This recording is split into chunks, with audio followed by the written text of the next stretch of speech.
झारखंड से जुड़ी एक और बड़ी खबर आ रही है। एनजीटी की रोक लगने वाली है बालू उठाव पर। 10 जून से यह रोक लग जाएगी, लेकिन 10 जून से पहले राज्य के इस बहुमूल्य खनिज पर डाका पड़ रहा। डाका डालने वाले कोई और नहीं, अधिकारियों की मिलीभगत से मामूली दलाल हैं, मामूली चोर हैं जो अपने क्षेत्र में चोर उचक्कों का काम करते हैं। अब स्टॉक का लाइसेंस ले रहे हैं और स्टॉक लाइसेंस की आड़ में नदी से बालू निकाल रहे हैं। आलम यह है कि थानों के सामने से गाड़ियां बेखौफ निकल जा रही हैं और इन अवैध बालू लदे गाड़ियों का स्टीयरिंग नाबालिगों के हाथ में है, उन नाबालिगों के हाथ में जो ठीक से अभी अपना हाथ संभाल नहीं पाते, कभी नशे की लत में होते हैं, कहीं गाड़ी ठुक जाती है। अवैध बालू लदी कई गाड़ियां हर रोज पकड़ी जा रही हैं। रांची की बात कर लें, सरायकेला खरसावा की बात कर लें, जमशेदपुर की बात कर लें, संथाल की बात कर लें, हर जगह बालू पर डाके में तेजी आ गई है। देखिए ये रिपोर्ट क्या कहती है।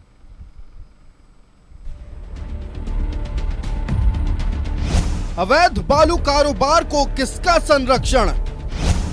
झारखंड में तेज हुई बालू की चोरी। स्टॉक लाइसेंस के नाम से खुलेआम बालू की चोरी। 10 जून से लगेगी बालू उठाव पर एनजीटी की रोक। नहीं हुआ है बालू घाटों का टेंडर, फिर कैसे मिल रहा है बालू? बेखौफ होकर बालू माफिया करते हैं बालू का उठाव। मैनेज थानों के सामने से पार होती हैं बालू लदी गाड़ियां। नाबालिग चालकों के हाथ में अवैध बालू लदे ट्रैक्टर की स्टीयरिंग। कान में तेल डालकर आंखों पर पट्टी बांधी अधिकारियों ने।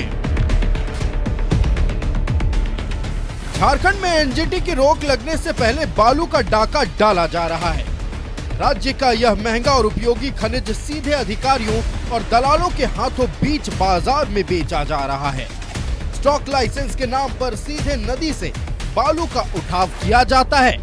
राज्य के रांची, गुमला, धनबाद, सरायकेला, जमशेदपुर समेत कमोबेश सभी जिलों में बालू की यह लूट बेखौफ जारी है। आखिर बालू पर डाका को किसका संरक्षण प्राप्त है कि मामूली से बालू चोर पूरे प्रशासन पर हावी हो गए हैं? Bureau report, news 11 Bharat.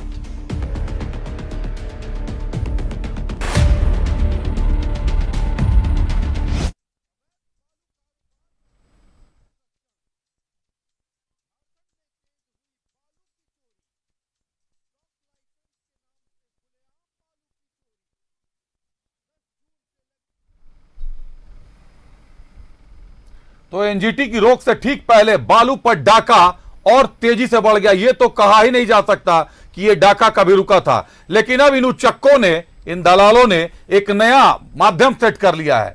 इन दलालों ने स्टॉक लाइसेंस की आड़ ले ली है। स्टॉक लाइसेंस के लिए जमीन पर कब्जा करते हैं, जमीन का इकरारनामा करते हैं, दिखाते हैं कि नदी के पास इनकी काफी बड़ी जमीन है, वहां बालू का स्टॉक कर सकते हैं। बाकायदा ऑनलाइन मॉनिटरिंग की जाती है, लेकिन जितने बालू बिकते हैं नदी से उतना ही बालू उठाकर स्टॉक में भरपूर कर दिया जाता है। यह खेल कोई नया नहीं है। अधिकारियों से लेकर बालू चोर तक, स्टॉक लाइसेंस के मालिक तक और दलाल तक सब लोग ये बात जानते हैं। जब नदी घाटों का, बालू घाटों का टेंडर हुआ ही नहीं है, तो आखिर यह कैसा स्टॉक है जिसका बालू खत्म ही नहीं हो रहा, लगातार बालू चल रहा है। अभी रांची के छापर इलाके में भी डीएमओ को खुद छापामारी करनी पड़ी। आलम यह है कि उस वक्त सिर्फ 6 ट्रैक्टर पकड़े गए, जबकि जो सूचनाएं हम लोगों को है, छापर बालू घाट से अवैध तरीके से बालू का छापर नदी से उत्खनन हो रहा है, बालू निकाले जा रहे हैं और डंपर के डंपर बालू कभी बड़का गांव होते हजारीबाग भेजे जा रहे हैं, चतरा भेजे जा रहे हैं, खलारी भेजे जा रहे हैं और रांची भी भेजे जा रहे हैं। रुक करते हैं, हमारे सहयोगी किशोर गुमला से हमारे साथ जुड़े हुए हैं। किशोर का रुक करते हैं। किशोर, नागफनी नदी को सोख लिया इन बालू चोरों ने। अधिकारियों और दलालों की ऐसी हिमाकत, ऐसी हिम्मत पहले देखने को नहीं मिली। एनजीटी की रोक रखने वाली है 10 तारीख को, 10 जून से, और बालू पर डाके में तेजी आ गई है। मनोज, आप भी बने रहिएगा हमारे साथ। स्वागत है आपका भी मनोज। किशोर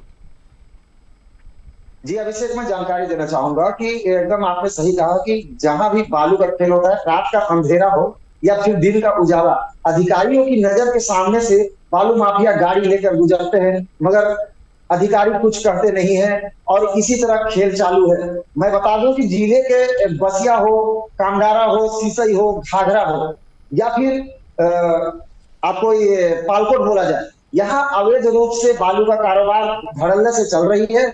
जिसको लेकर प्रशासन कितनी बार भी छापेमारी कर गई है, मगर ऐसा छापेमारी होती है जबकि बालू माफिया उसके अंडर में नहीं आते हैं। और कहीं ना कहीं ये देखा जा रहा है कि गुमला जिला ही नहीं, रांची से बाहर, झारखंड से बाहर कई ऐसे जगह हैं जहां रात के अंधेरे से लेकर सुबह के उजाले को लेकर पूरे सफेद पोस्ट इस पर काम कर रहे हैं। जी अभिषेक, छापामारी होती है तो रिकवरी कैसे नहीं होती है किशोर? मिलीभगत साफ है, स्पष्ट है कि मिलीभगत के बिना यह संभव नहीं है। जी अभिषेक, बिना मिली भगत के ये सब खेल संभव नहीं होता है। जबकि यहाँ पर देखा जाता है कई अधिकारियों को, जो छोटे मोटे जो व्यापारी हैं, जो अपने लोन निकाल कर ट्रैक्टर चला रहे हैं, वो सबको पकड़ते हैं, उस पर कानूनी कार्रवाई होती है। जबकि यहाँ पर डंपर से खेला हो रहा है। और जबकि मैं आपको जानकारी देना चाहूंगा कि यहाँ से लेकर कई ऐसे जगह हैं जहां डंपर से बालू बोहा जा रहा है, रांची जा रही है, मगर ऐसे में कई ऐसे थाने पड़ते हैं, परंतु उस थाने पर शिकंजा नहीं कसा जाता है। अभिषेक, बने रहिएगा किशोर हमारे साथ। मनोज जुड़ गए हमारे साथ। मनोज, अभी कुछ दिनों पहले सरायकेला खरसावां जिले में माइनिंग अफसर ने लंबी चौड़ी बालू की पूरी तस्वीर की थी। बालू पकड़ा गया था, वहां पर से अवैध तरीके से बालू को नदी से निकालकर डंप कर रखा गया था। लगातार बालू बुंडू से, सिल्ली से और सोनाहातू से, इसके अलावा सरायकेला खरसावां से जमशेदपुर, रांची भेजा जा रहा है। रांची के चारों तरफ की नदियों को खोल दिया गया है। नदियों से लगातार बालू का उत्खनन हो रहा है। बालू घाटों का टेंडर किया गया, बालू घाटों का टेंडर अभी तक नहीं किया गया, माफ कीजिएगा। स्टॉक लाइसेंस की आड़ में यह काला धंधा चल रहा है। नदी से बालू निकाला जा रहा है और स्टॉक का बालू दिखाकर उसको बाजार में बेचा जा रहा है। पुलिस मैनेज है। आरोप लगे थे पिछली बार भी 5,000 से 10,000 रुपए प्रति गाड़ी पुलिस को बंधी हुई रकम मिलती है। मनोज, देखिए, निश्चित तौर पे ये खेल आज भी जारी है। ऐसा नहीं है कि पुलिस जो है कि आज पैसा नहीं ले रहा है, आज भी ले रहा है। जब जब कार्रवाई होती है तब तब जो है पुलिस का जो है पॉकेट और भारी हो जाता है, क्योंकि कार्रवाई के नाम पर कि अब अमुक अधिकारी ने कार्रवाई की है, अब इधर से गाड़ी आपको नहीं ले जाने देंगे, इसके लिए आपको कम से कम और पैसा देना पड़ेगा। जहां तक पहले 5 से 6,000 रुपए एक ट्रैक्टर पर ये लोग फिक्स करते थे कि इतना पैसा लेंगे, लेकिन अब वो बढ़ गया है। यानी धीरे धीरे जब जब कार्रवाई होगी तब तब जो है पैसा का रकम बढ़ता जाएगा और बालू का रेट बढ़ता चला जाएगा। अब बताइए, एक हैबा बालू की कीमत 45,000 रुपए। ये वही जमशेदपुर है, ये वही सरायकेला है जहां पर एकदम लोग बालू यहां से लेते थे तो उसकी कीमत 12,000 रुपए था, और आज 45,000 रुपए हाईबा अगर लोग खरीद रहे हैं, लोग खरीद भी रहे हैं, क्योंकि बालू माफिया जो है वो मस्त है। और सिर्फ स्टॉक के नाम पर बालू जो है, दिन का उजाला हो या रात में, वो बालू नदी से निकालकर स्टॉक में पहुंचाया जाता है और उसके बाद वो बालू जो हो जाता है वो सीधे तौर पे वो कागजी बालू हो जाता है। यह कहने के लिए कि हम तो स्टॉक से लाए हैं, लेकिन सवाल ये उठता है कि आपके स्टॉक के पास था कितना स्टॉक? क्या वो 365 दिन ये स्टॉक भरा रहता है? क्या आप जो बालू का जो बाजार में बेच रहे हैं उसके बाद फिर ये बालू कहां से आता है? ये तो अपने आप में बड़ा सवाल है, क्योंकि स्थानीय प्रशासन, और सबसे बड़ा खेल अगर इसमें किसी का है तो वह है थानेदार का। क्योंकि स्थानीय थाना अगर चाहे तब परिंदा भी पर न मारे, लेकिन स्थानीय थानेदार और स्थानीय थाना सभी ट्रैक्टर पर पैसा फिक्स है। अब तो कोडवर्ड लग गया है ट्रैक्टर पर, और ऐसा कोडवर्ड कि आम आदमी नहीं उसको पकड़ सकता है। उस पे लिख दिया गया क्या, उस पे लिख दिया गया कि एल लिख दिया गया, एल लिख दिया गया ताकि लोग समझे कि लर्निंग है, लेकिन आप समझिए लर्निंग नहीं है ड्राइवर। वो लर्निंग मतलब एल मतलब हो गया कि ये जो है कि वहां पे क्लियर हो चुका है लाइन।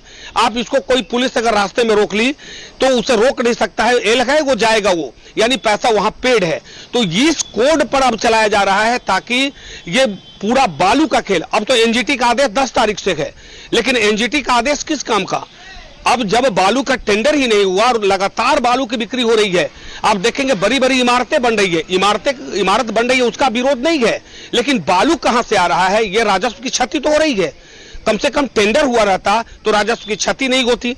अब तो एक तरफ राजस्व की क्षति और दूसरे तरफ जो बालू माफिया है वो मालामाल है, थानेदार मालामाल है, और साथ साथ कुछ ऐसे खनन विभाग के अधिकारी हैं जो अभी जो अधिकारी आए हैं निश्चित तौर पर वो कार्रवाई कर रहे हैं, लेकिन कुछ ऐसे जिला में अभी भी वैसे खनन विभाग के अधिकारी हैं जिनकी मिली भगत से ही ये पूरा धंधा चल रहा है। एक बार छापेमारी होती है और ठीक 6 महीने बाद दूसरी बार छापेमारी होती है। क्या ये छापेमारी एक बार के बाद वहां से बालू नहीं उठता है? लगातार बालू उठता है, लेकिन आज छापेमारी हुई, 5-10 गाड़ियां पकड़ा गई और उसके बाद कभी देखेंगे कि वो गाड़ी कितने दिनों बाद वो थाना से निकल जाता है। हमने देखा कि चौका थाना में गाड़ियों की लंबी कतार लगी थी हाईवा का। बिल्कुल मनोज, केवल खनन विभाग ही नहीं, जो जानकारियां हैं थानेदार से लेकर जिले के मालिक तक ये पैसे पहुंचते हैं।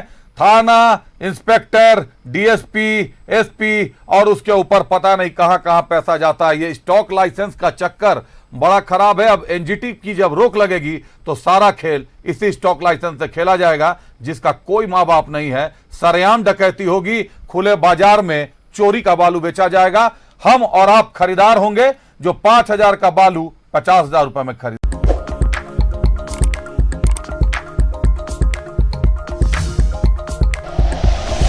Like and share videos, subscribe करें हमारा चैनल और प्रेस करें बेल आइकॉन। न्यूज़ 11 भारत, सच है तो दिखेगा।